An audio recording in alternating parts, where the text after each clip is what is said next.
Students, let us learn about the economies of scale. Economies means what? Economies means advantages. Scale of production refers to the ratio of factors of production. அதாவது input வந்து எந்த ரேஷியோவில் கொடுக்குறோம் அதனால நமக்கு கிடைக்கக்கூடிய அவுட்புட்டோட அளவு என்ன, that is called scale of production. This ratio can change because the availability of factors. அதாவது லேபர், லேண்ட், கேபிட்டல் அதோட அவைலபிலிட்டியை பொறுத்து நம்ம வந்து அதை வந்து இன்க்ரீஸ் பண்ணிக்கலாம், டிக்ரீஸ் பண்ணிக்கலாம். ஸோ இது வந்து இந்த காஸ்ட் ஆஃப் ப்ரொடக்ஷனை வந்து அஃபெக்ட் பண்ணும். அதாவது காஸ்ட் ஆஃப் ப்ரொடக்ஷன் வந்து கூடலாம் குறையலாம். Every producer wishes to reduce the cost of production. With the minimum cost, maximum output can be derived. That's the aim of the entrepreneur. Hence, he uses an advantage of economy of scale. This economy of scale is affected both by internal and external factors of the firm. Accordingly, external economies are broadly divided into two types by Marshall, that is internal economies, external economies. Economies of scale reduces the cost of production and diseconomies of scale increases the cost of production. Economies of scale வந்து cost of production decrease பண்ணுது and diseconomies of scale வந்து cost of production increase பண்ணுது. அப்போ internal economies of scale என்ன, external economies of scale என்ன? Economics of ஸ்கேல்னால் என்னன்னு பார்த்தோம்.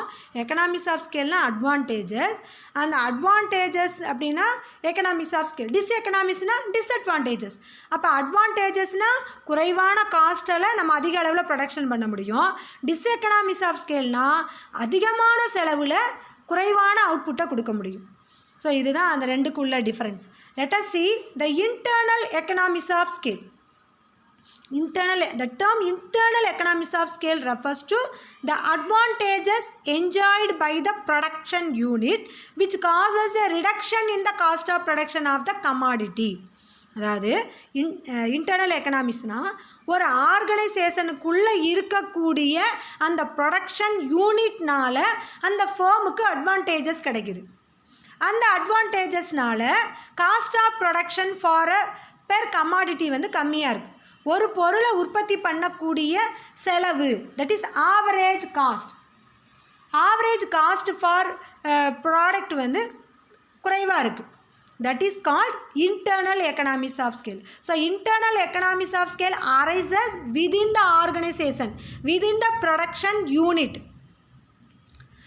And for example, a firm enjoying the advantages of an application of most modern machinery.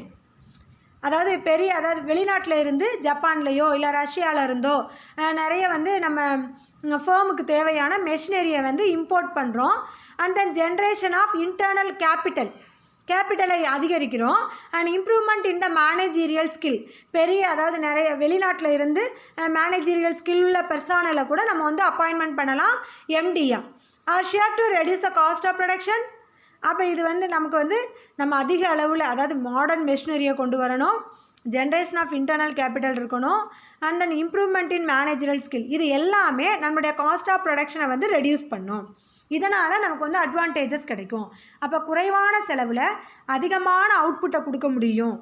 அதுக்கு பேர் தான் எக்கனாமிஸ் ஆஃப் ஸ்கேல். அப்போ அந்த எக்கனாமிஸ் வந்து ஆர்கனைசேஷனுக்குள்ளே இருக்கக்கூடிய அந்த சிச்சுவேஷன்ஸ்னால நமக்கு கிடைச்சா that is called internal economies of scale. So they are of various types. Technical economies. Technical economies எப்போ வந்து ஃபேமுக்கு கிடைக்கும் அப்படின்னா, the size of the firm is large amount of capital can be used.